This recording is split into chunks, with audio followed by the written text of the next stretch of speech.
Halva tervist.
Ahaa, nii, näen, et inimesed on hakanud ka jõudma. Kermo, äkki sa proovid endal mikrofoni maha võtta ja anda teada, kas on mind kuulda. Nii,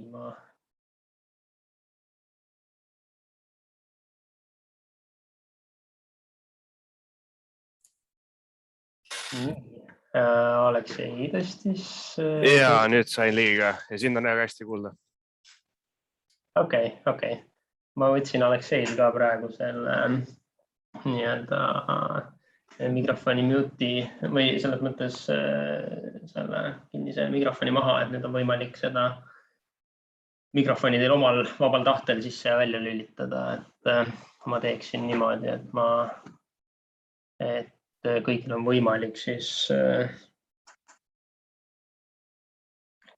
võimalik vahele küsida midagi, kui selline soov tekib.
Nii, ma proovin ka korraks enda ekraani jagamist. Kermo, eks sa saad kinnitada, kas töötab, toimib? Täitsa toimib. Okei, suurepärane. Chati akna endale kõrvale ja siis, et ma näeksin ka nimekirja, kes meil osalemas on.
olen ma kuuldav seni kõigi siin olijate jaoks.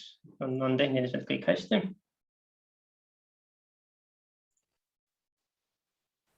Jaa, on küll. Suurepärane. Selles mõttes väga palju kogunenud ei ole, et minut on veel ka aega. Ma arvan, et võib-olla ka mõned minutid ootame, et ehk inimesed kõik ei jõua ka päris punkti pealt.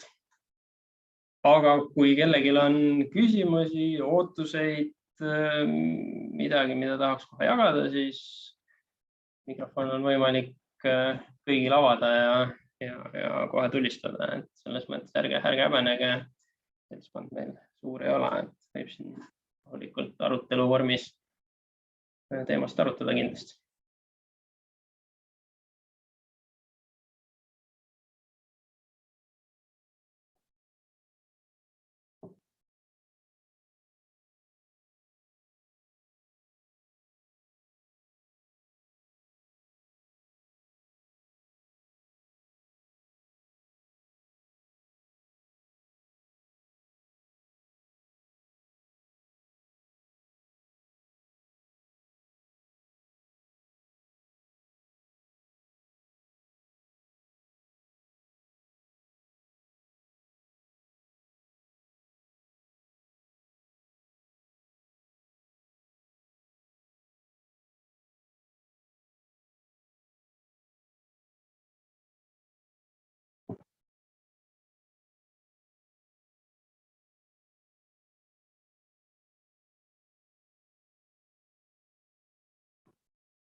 Ma arvan, et ootame veel üks 3 minutit. Tundub, et võib-olla on veel inimesi tulemas.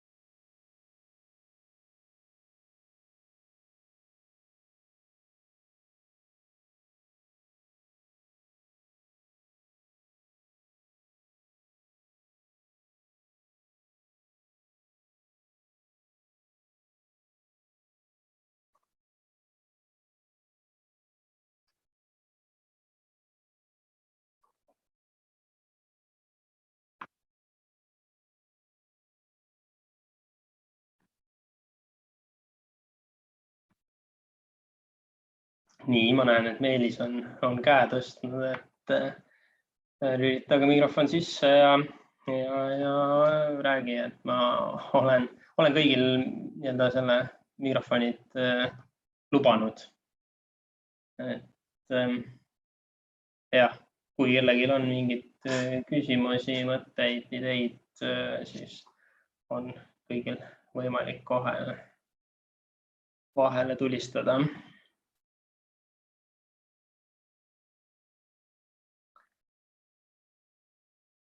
Aga teate, ma arvan, et hakkame pihta, kes jõuab hiljem, ei ole vast hullu.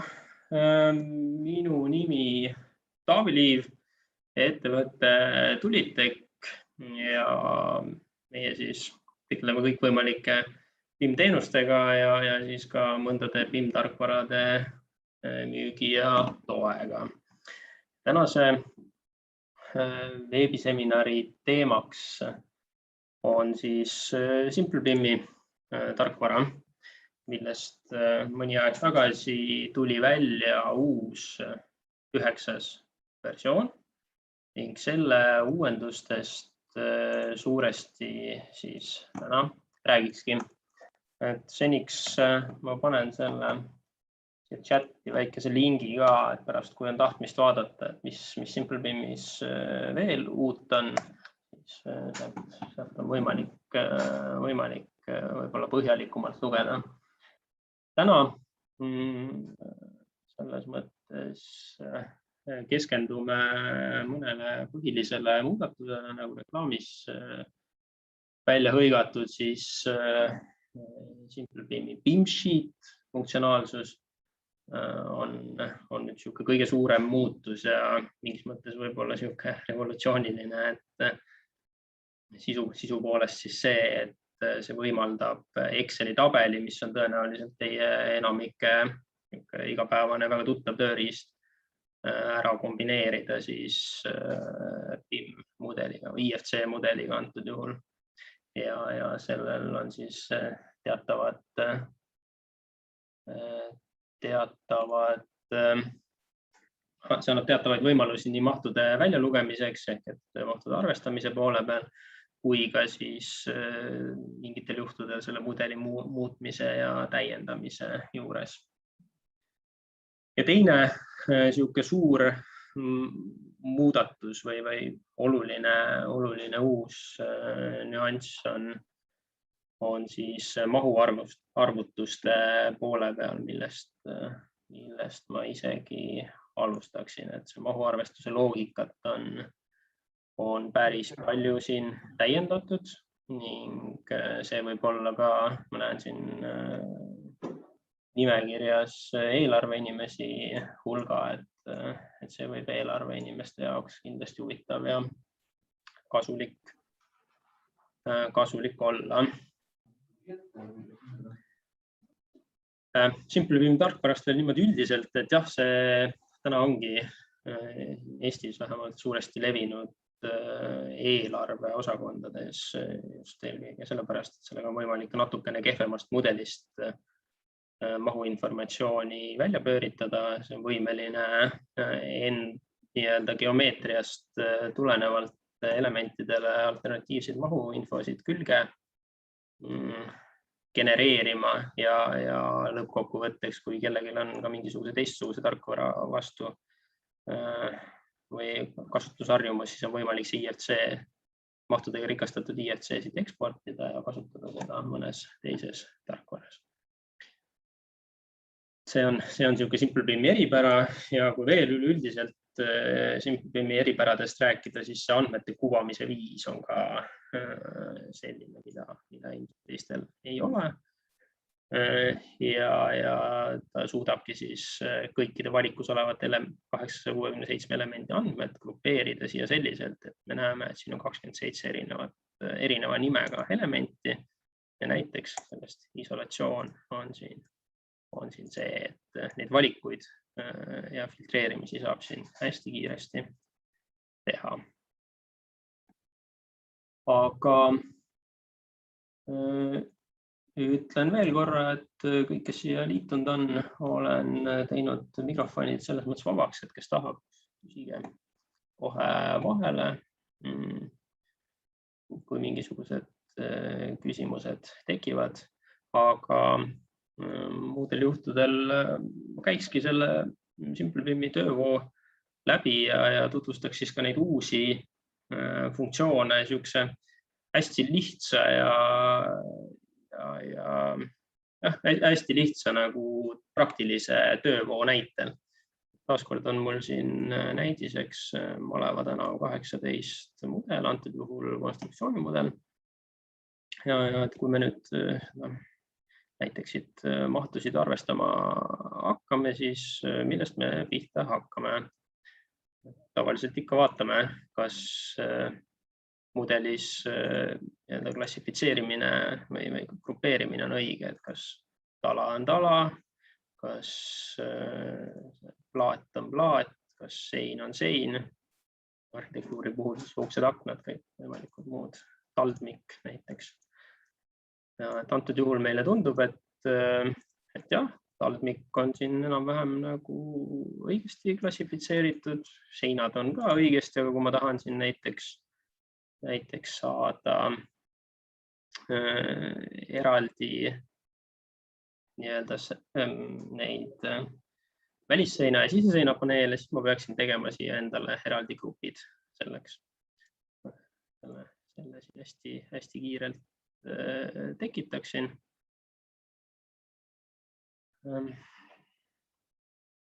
Niimoodi siseseinad. Siseseinad näiteks. Siin veel välisseinad.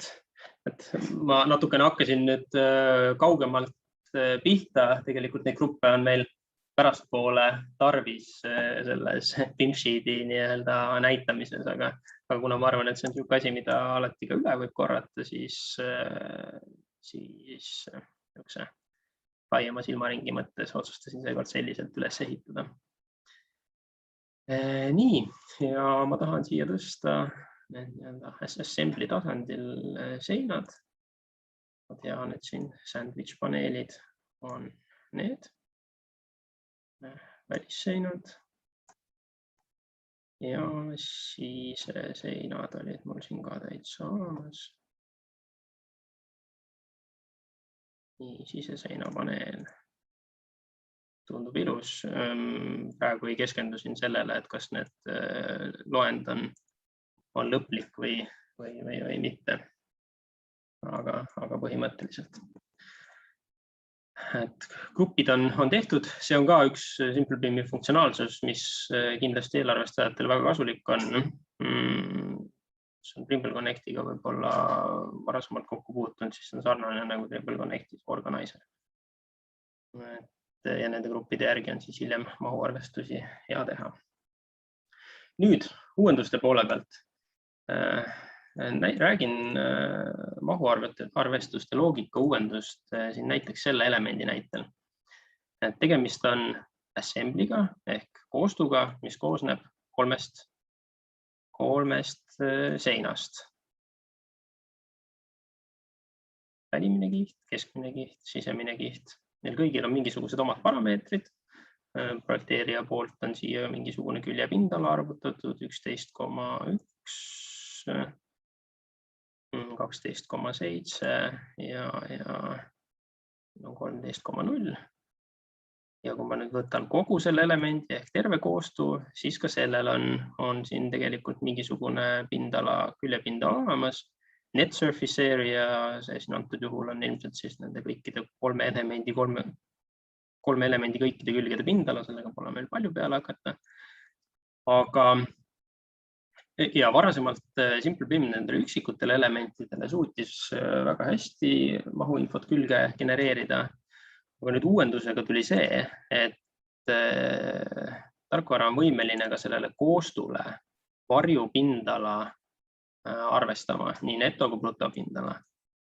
Küsimus siis lihtsalt selles, et kui me võtame siit selle väliskihi pindala, ainult selle halli ala, siis see ei ole see number, mille eest betoonitootja raha küsib. Vaatame seda sisemist osa, siis see ka ei ole. Kui me selle keskmise osa võtame, siis tegelikult see ka ei ole, sellepärast et betoonitootja küsib ruutmeetrit ikkagi kogu selle ala eest.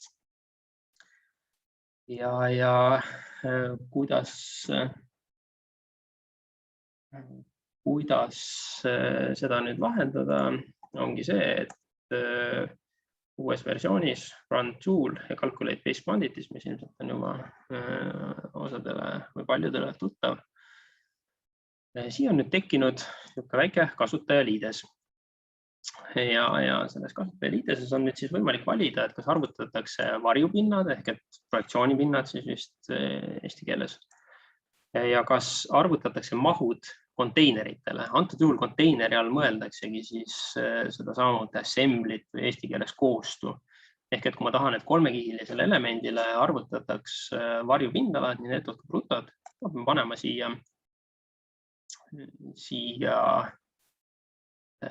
juurde linnukese.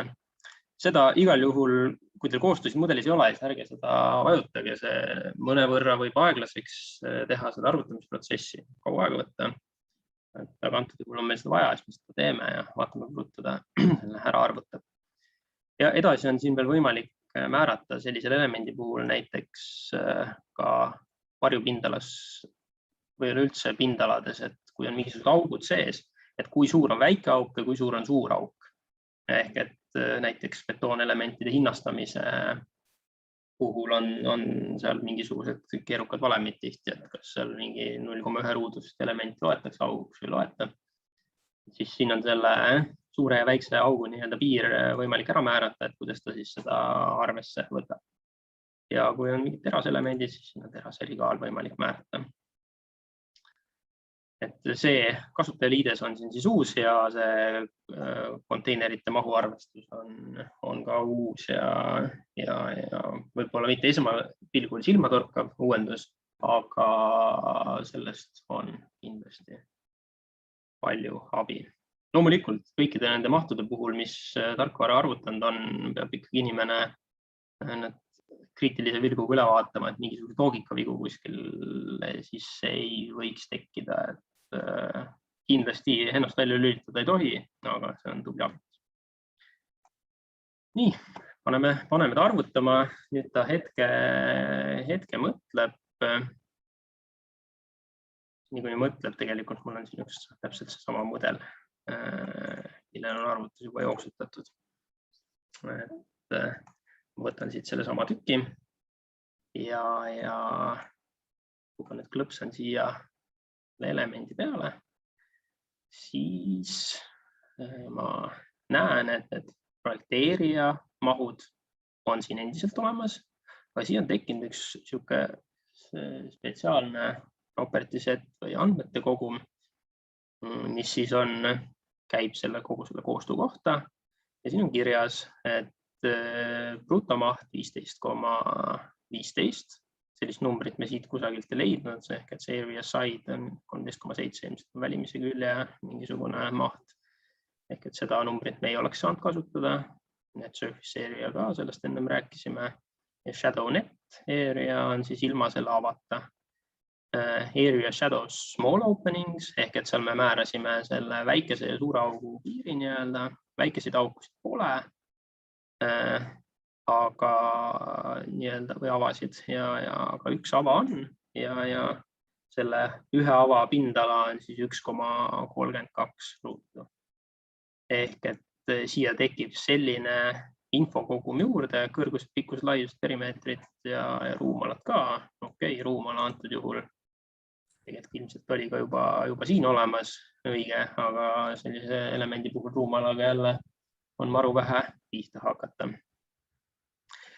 Ehk, et on võimalik arvutada mahtusid juurde, aga peab üsna täpselt teadma siis, millist seda parameetrit siin enda arvutuses siis või edasises mahu kokkuvõttes arvutada või kasutada saab. Ja kuidasmoodi see SimpleBim neid asju arvutab, selle jaoks panen teile siit kohe ühe lingi. Support side'il on olemas sihuke asi nagu calculate base quantities ja need loogikad on kirjeldatud seal lahti. See link, mis siia chati tuli, saate avada, katsetada, ise vaadata. Nii, aga nüüd ma näitan teile siis tõestust ka sellest, et on see arvutus siin teises mudelis ka tehtud saanud, et tegelikult metsikult kaua aega ei võta. Ja tegelikult on siin mudelis siis ka nüüd kõik need samad numbrid olemas. Ja siin on mul endiselt alles siis ka need grupid. Nii, nüüd edasi. Mahud on meil olemas, kui on millegipärast soov see mahtudega mudel nüüd kellelegi teisele edasi saata, kes SimpleBimi ei kasuta, siis export IFC alati on võimalik. Teistes tarkvarades on need ka need mahud nähtavad. Aga mahtude väljavõtmist edasi teha on otstarbekas tegelikult ka siin samas tarkvaras.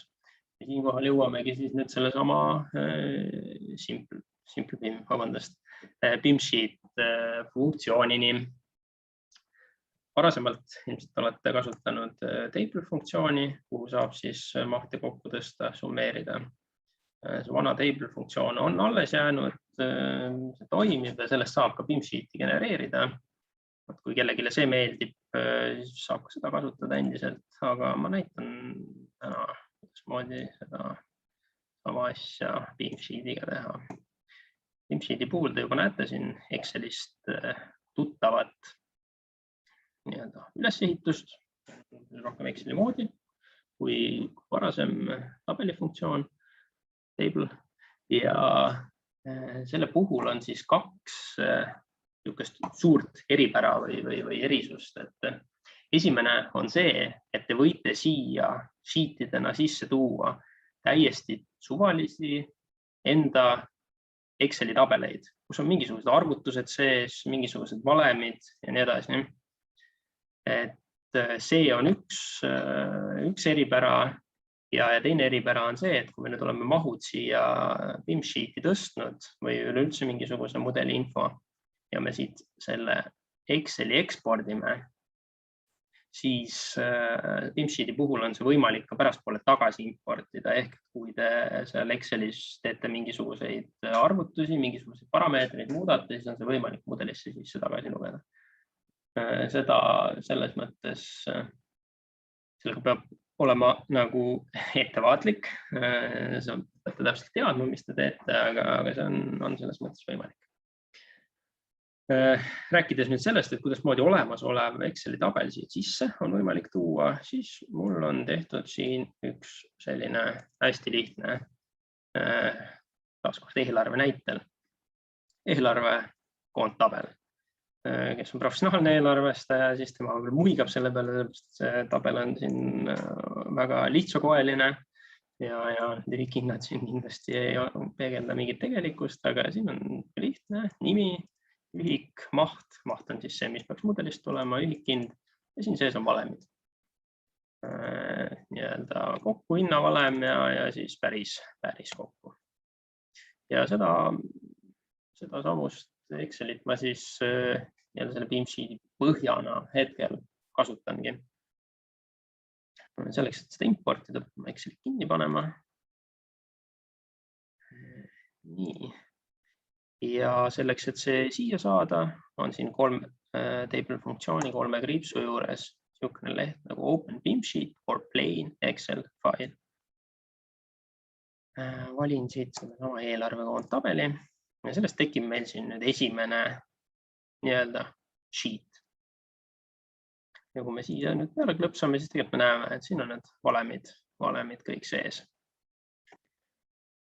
Nüüd jätan selle Beamsheeti esimese lehe siin korraks kõrvale ja tekitame siia mõned vahelehed, mille peal me siis summeerime kokku siia vajalik olevaid infosid.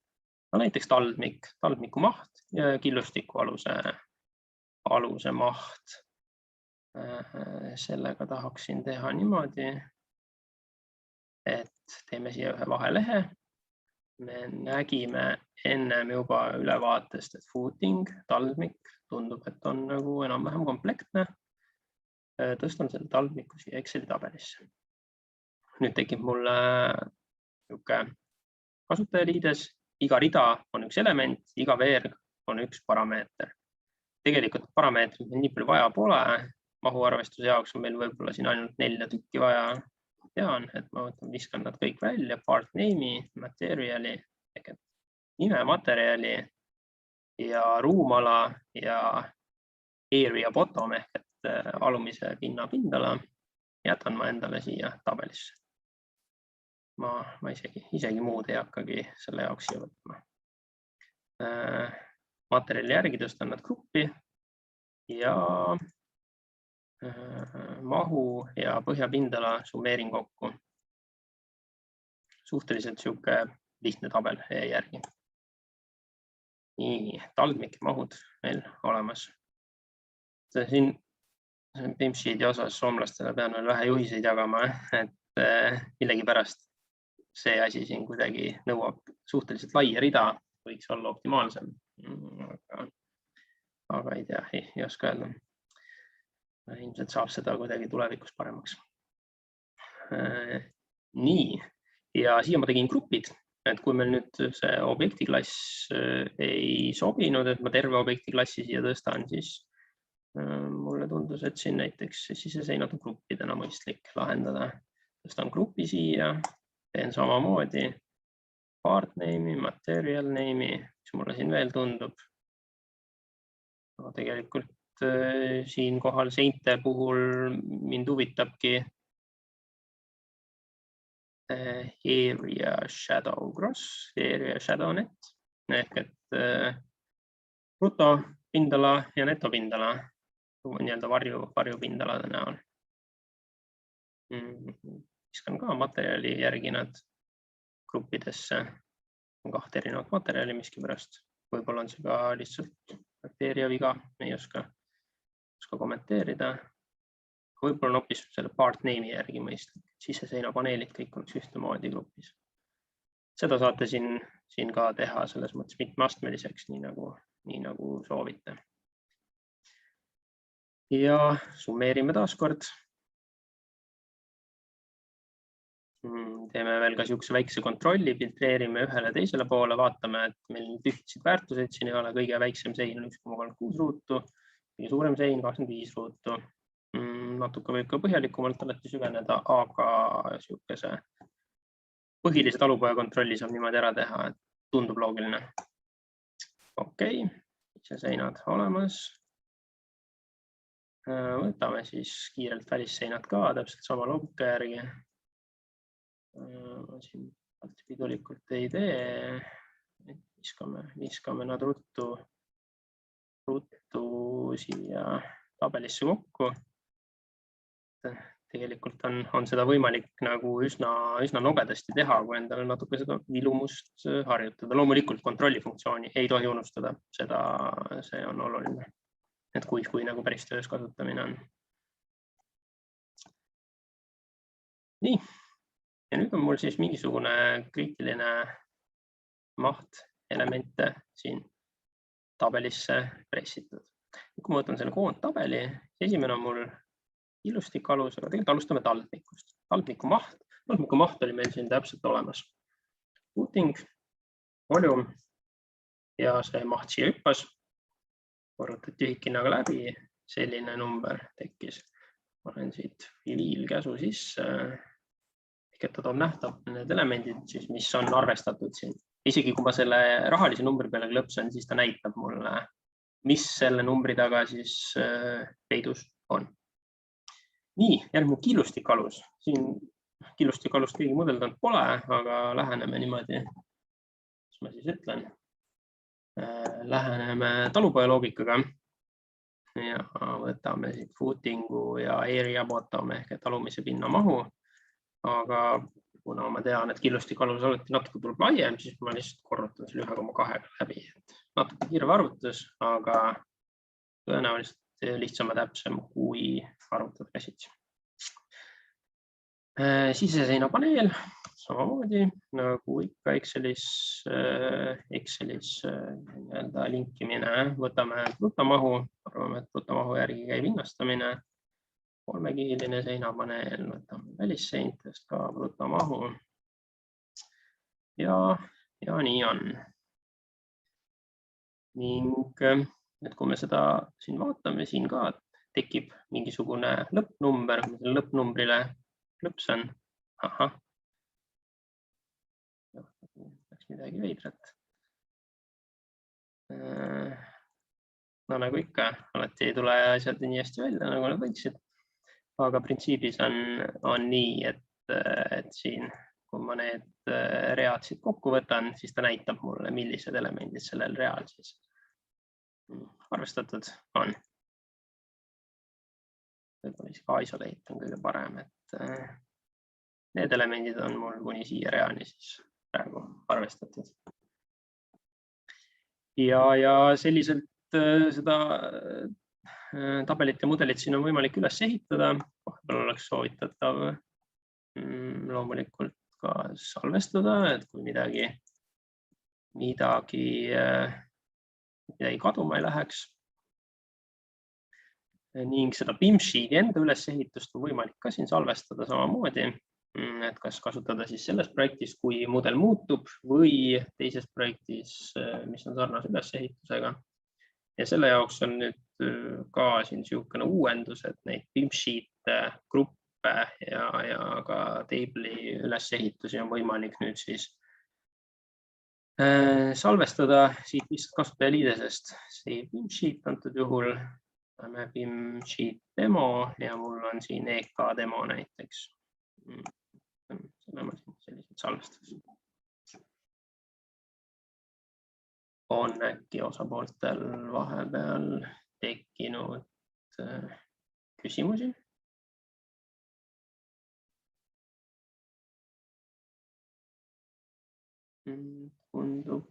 Tundub, et mitte väga. Et mis ma veel öelda tahtsin vahele, on see, et meil on tegelikult siin ka niisugune väike poll või küsimustik, et mudeli kasutamise kohta, kui teil tahtmist viitsimist on, siis alt saate polls sellest Zoomist ja võite vahepeal ära täita või siis ka lõpus. Niimoodi. Ja sellega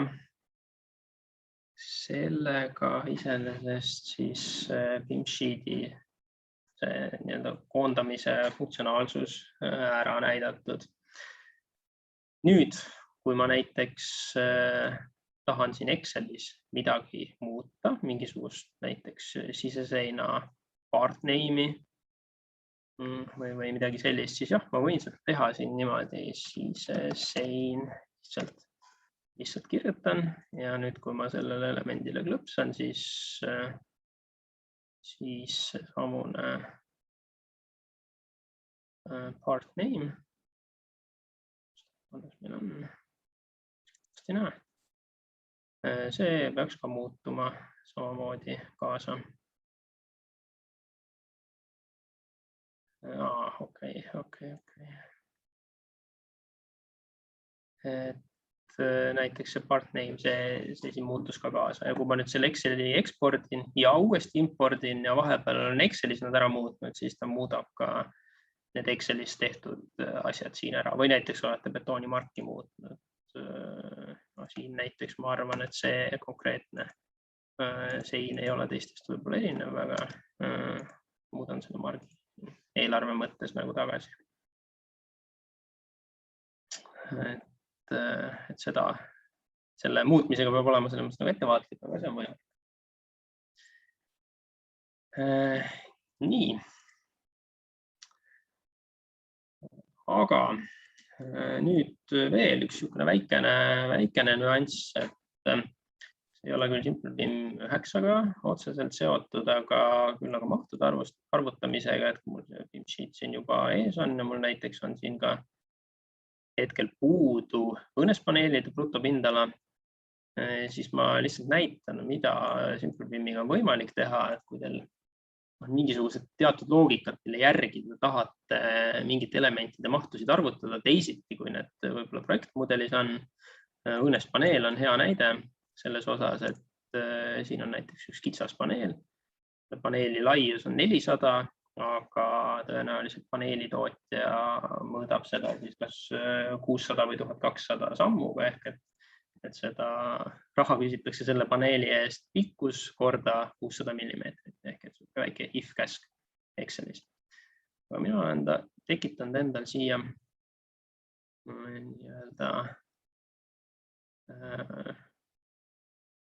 template'id alla ühe sellise käsu, kus on õõnespaneelide brutopindala. Lõpsan sellele automatiseeringule. Hetke mõtleb ja tulemus peaks siis olema see, et 600 nimi laiusega õõnespaneelid grupeeritakse ühte gruppi, 1200 teise gruppi ja arvutatakse siis neile uued brutopindalad, mida me siis tabelis kasutada saame. Nii, hetke mõtles, aga paistab, et nüüd on olemas 1200 paneelid. Siin sees võib olla ka mõni tegelikult 800 laiusega või ka näiteks 610 laiusega on üks paneel. aga see klassifitseerub siis programmi mõttes 1200 laiuseks, sellepärast et tõenäoliselt nii selle eest raha küsitakse.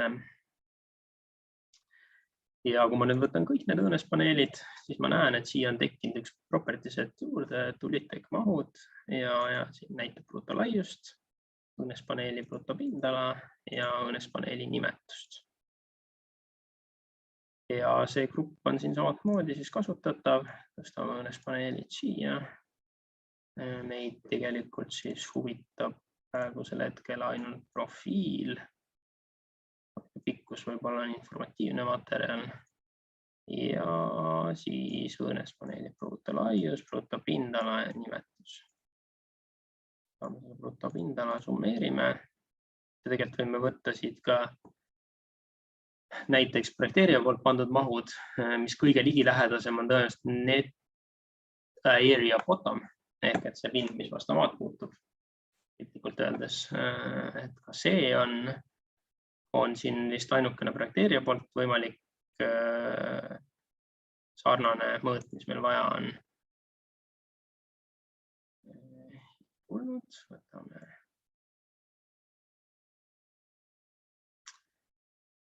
niimoodi, summeerime kokku.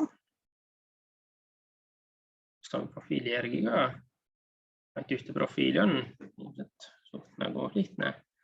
Ja kui me nüüd vaatame siin tegelikult seda mahu erinevust, et mis oli siis projekteerija poolt ja mis on siis selle loogika järgi, mis nagu tihti lepingu lisaks läheb, et siis siin on teatav vahe nagu sees. Ühesõnaga enda tehtud vahemitega on võimalik ajada arvutusi täpsemaks. Siin võib-olla muidugi eelarvestajad võivad ka kommenteerida, et kas mõttekäik on nagu okei ja mõistuspärane või räägin ma siin päris rumalat juttu.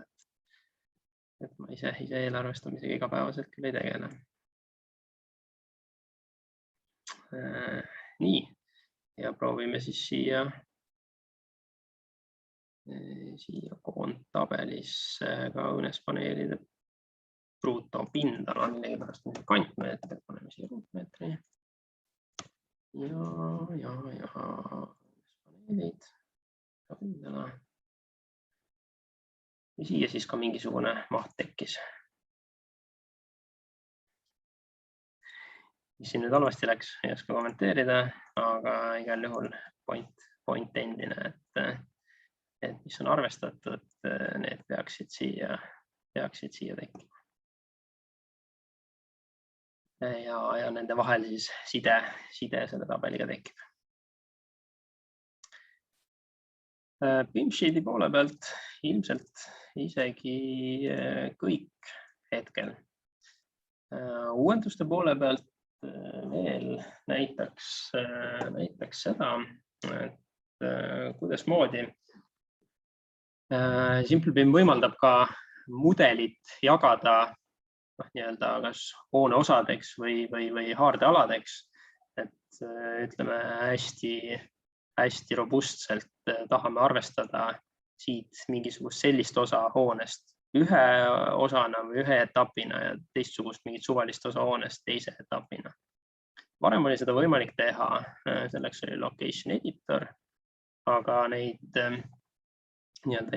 hoone osadeks jagamise asju oli võimalik defineerida läbi siis ainult nende clipping plane'ide või lõikepindadega, ehk et lõikepindadega näitasid ära, milline osa on üks etapp, milline osa on teine etapp ja sai selliselt seda asja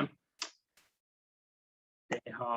Nüüd ja sai ka siis sisse tuua neid ruumideks jagamise ruumielemente ka kuskilt kolmandatest tarkvaradest. Nüüd on tekkinud siia niisugune võimalus, et on võimalik ka siin tarkvara siseselt joonistada neid mudelit jagavaid elemente. Create, model, horizontal, location prism. Esimene valik on kõige optimaalsem. Ütlen, et ma joonistan poolt maja defineeriva elemendi, hakkab pihta esimeselt korruselt, Tekla puhul see ainult 1-0 korrus ongi. Teklast tuleb mudeli puhul ja paneme siia kõrguseks 15 ja distance from bottom 1000 näiteks. Ja nüüd, kui ma võtan siit, hakkan mingisuguseid punkte valima, eks siit nurgast on valida.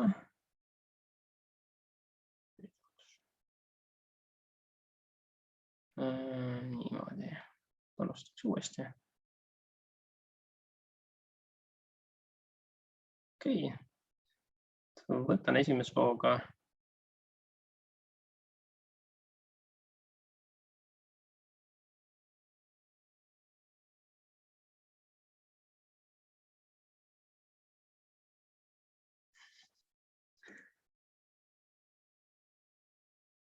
Väga kummaline, mis nüüd juhtus.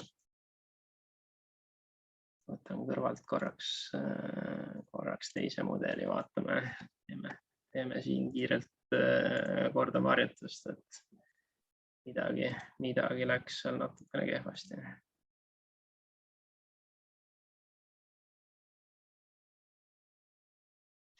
Nii.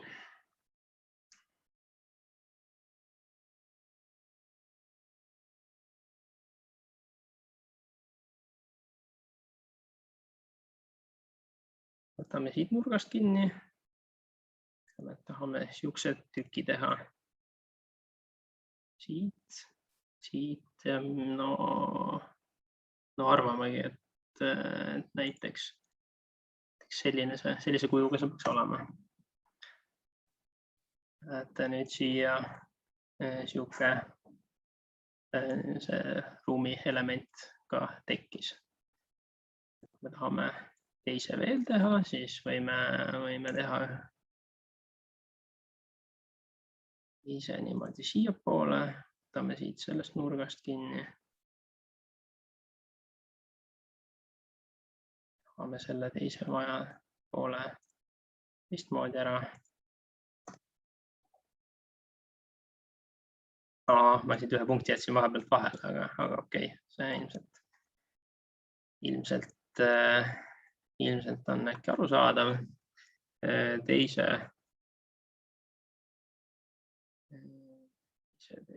Teise puhul paneme selle nimeks mitte pool maja, vaid see on teine pool majast.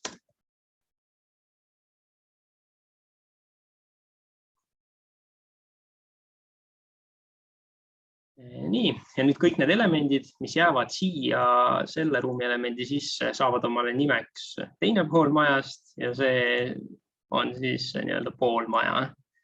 Ja nendel piiridel, kus kohas, mis siin väljas on ja mis sisse jääb, selle koha pealt tekitatakse siis lõikepinnad elementidele ja arvutatakse uued mahud. Praegu on siin väga meelevaldne näide võib-olla, aga printsiibis nii on. Ja selle jaoks on siis resolve and split. Ja nüüd kõik lõigatud elemendid lisatakse siis, või mis siia nende prismade sisse jääb, lisatakse see included element.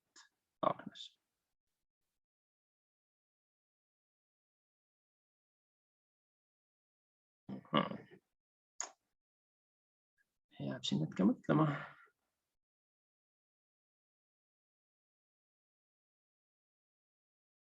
Nii, ja täpselt selline tükk lõigatigi siis majast välja. Lõpsan siin sellele elemendile näiteks, siis on tema nimetus teine pool majast, kui ma võtan selle elemendi, siis on ta nimetus pool maja nii-öelda ja siia vahele jäävad siis mingisugused, on jäänud mingisugune siilakas, mis ei ole ei ühel ega teisel pool. Selline võimalus on siin tarkvaras nüüd siis ka olemas tekitatud. Palju see praktikas kasutatav on, või kasutust leiab, eks siis seda on hiljem näha. Niimoodi ma siit selles osas tagasi siia, kus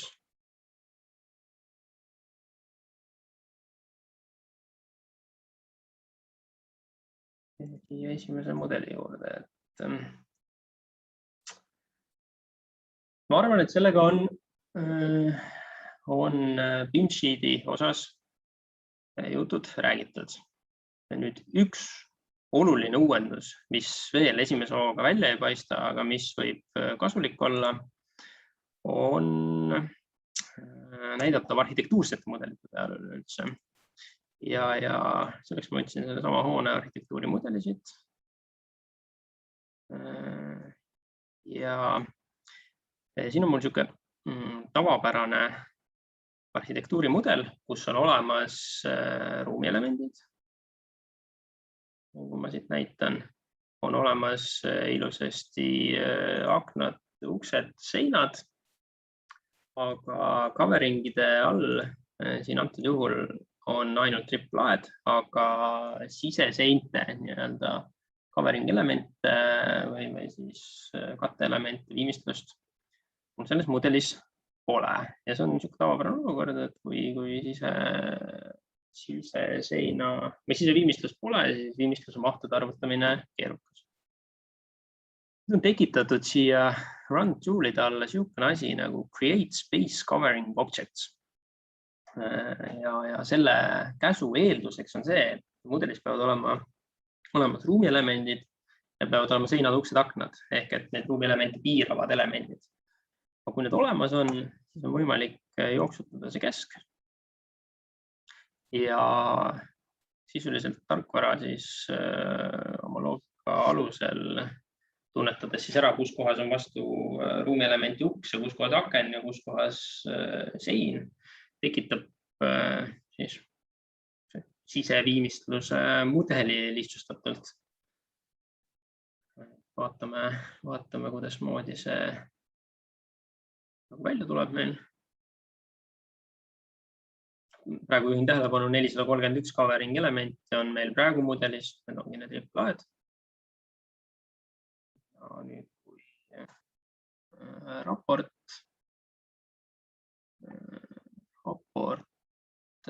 tekib, mõtleb hetke taaskord.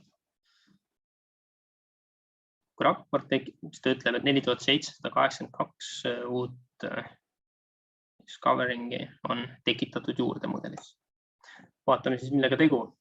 Nüüd on meil 5213 ja üllatus, tekkinud on siis ka seina viimistlused. Võtame siit välja nad tegelikult. See 4782 on siis ilmselt need. Ma tõstan need siia eraldi aknasse, siis on nad eraldatud, on võib-olla see ülevaade sellest asjast natuke parem.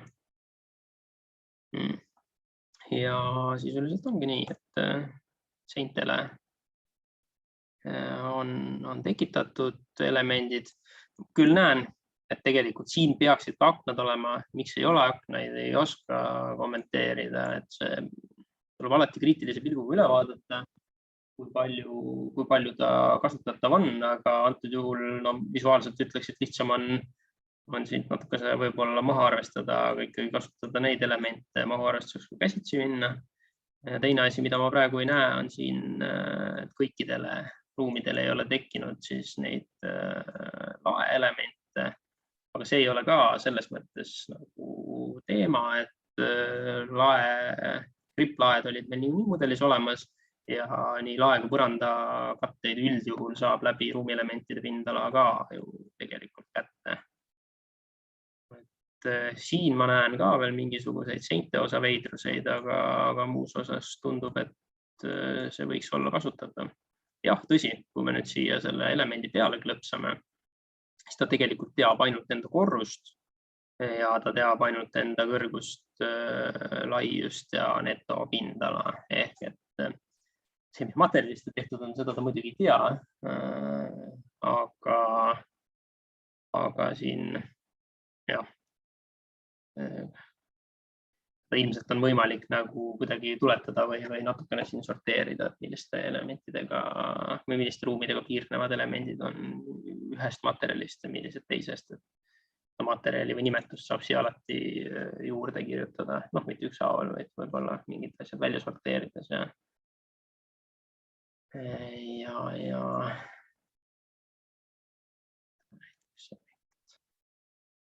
Näiteks Need võtan sorteerin välja ja kirjutan siia, et on tegemist nimega, Riplal ei taha. Nihu. Siseviimistlus, ma ei tea, värv. Et ka see on niisugune natuke peidetud asi, et ma ei tea, kas keegi on seda kasutanud, võite lihtsalt korraks käe tõsta, kui olete. Lihtsalt huvi pärast.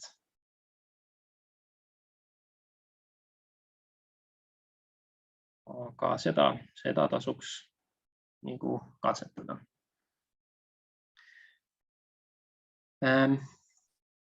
Nii, aga äkki mingisuguseid küsimusi kellelgi tekkinud.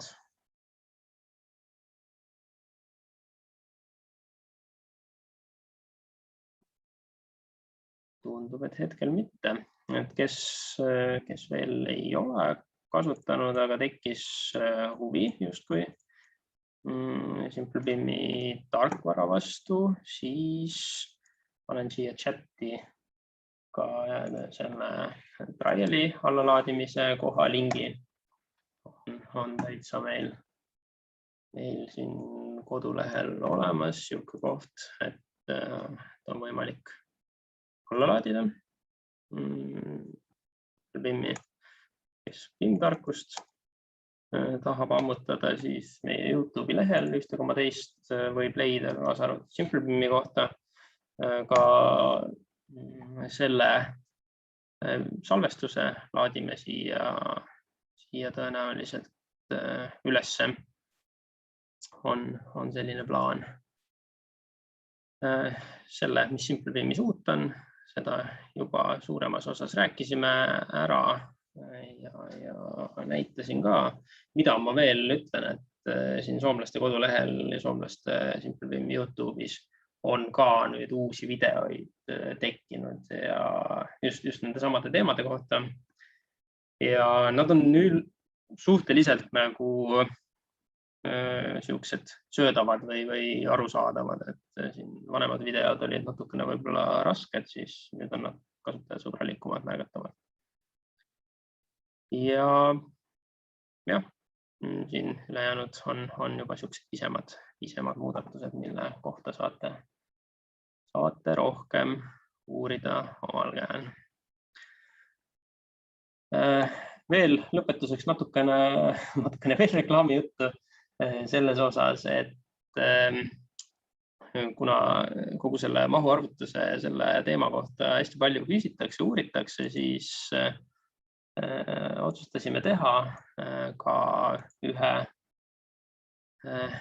sellise avaliku SimpleBeam tarkvara koolituse, et ehitusmahtude arvestamine IFC mudelist, sisuliselt sarnased teemad, nagu täna rääkisime, aga lihtsalt põhjalikumalt, et praegu käisime hästi kiirelt asjadest üle, aga saatan peitub detailides ja kuidas neid asju täpselt teha. Seda koolitada on plaan, kellel huvi, siis 22 ja 29 kuupäevadel nii veebis kui ka füüsiliselt. 5,6 TP-d suudame anda selle eest, koolituse hind 500 €. Aga tänasele webinaril osalejatele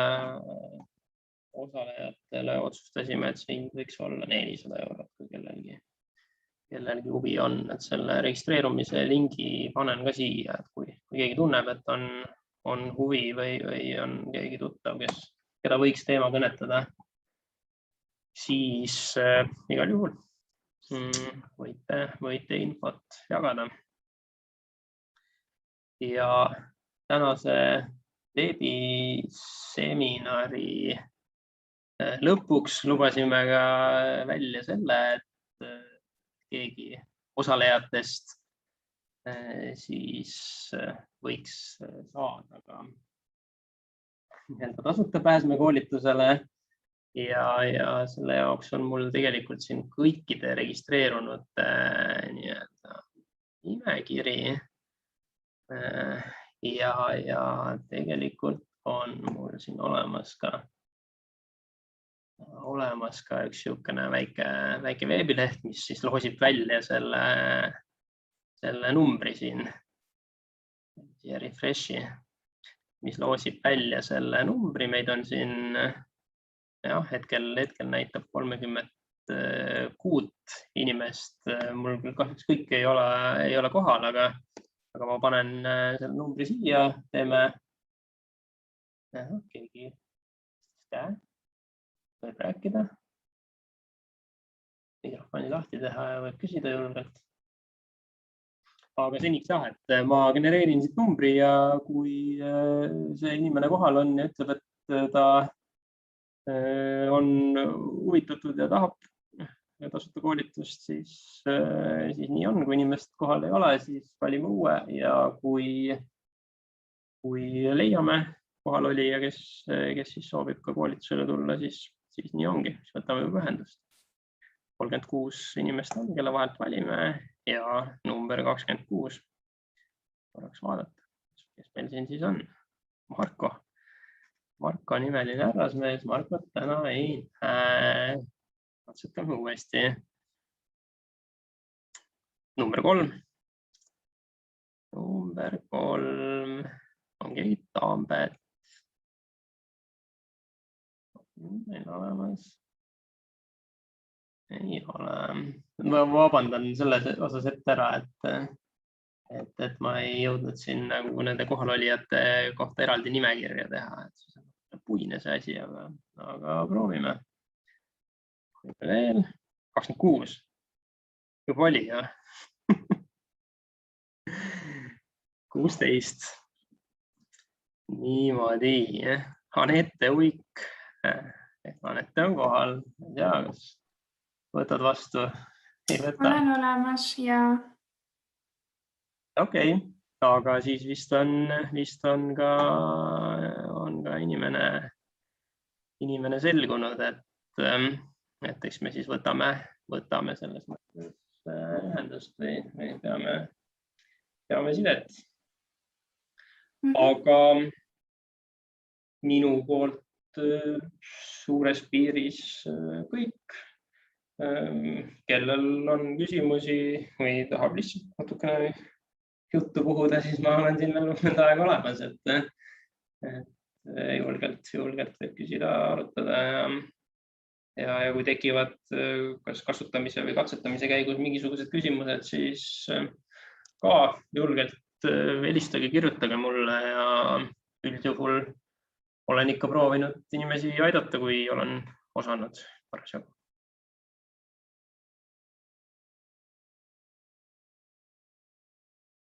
Aga muus osas mina tänan teid tähelepanu eest.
ma võtsin ka millalgi. Ja ma tegin ka kunagi seda päris.